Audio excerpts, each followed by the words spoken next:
ఒకనాడు రావణాసురుడు యుద్ధం చేసి అలకరాజ్యాన్ని మొత్తం ఆక్రమిస్తాడు.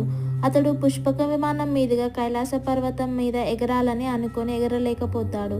అక్కడే ఉన్న నందీశ్వరుని ఎందుకు నేను ఇక్కడ ఎగరలేకపోతున్నాను అని అడగగా, ఇది సాక్షాత్తు పార్వతీ పరమేశ్వరులు కొలువై ఉండే స్థలం, నీవు ఇక్కడ ఎగరలేవు అని నంది జవాబిస్తాడు. అది విన్న రావణాసురుడు కోపంతో నందీశ్వరుణ్ణి శివుణ్ణి దూషిస్తాడు. శివుడిని దూషించాడు అని కోపంతో నందీశ్వరుడు రావణాసురుడికి నువ్వు 1000 మంది కోతుల చేతులలో మరణిస్తావని శపిస్తాడు. రావణాసురుడు ఎంతో గర్వంతో 20 చేతులతో ఆ పర్వతాన్ని కదిలించడానికి ప్రయత్నించగా, ఇది చూసిన పార్వతీదేవి పరమేశ్వరునికి చెప్పగా, పరమేశ్వరుడు తన కాలుతో పర్వతాన్ని అద్మి పట్టగా రావణాసురుడు బందీ అవుతాడు. తర్వాత కొన్ని వేల సంవత్సరాలు పరమేశ్వరుని మెప్పించడానికి ఎన్నో పాటలు పాడిన తర్వాత పరమేశ్వరుడు ముగ్ధుడే రావణాసురునికి విముక్తి కలిగిస్తాడు. అందరూ చెప్పండి ఓం నమః శివాయ.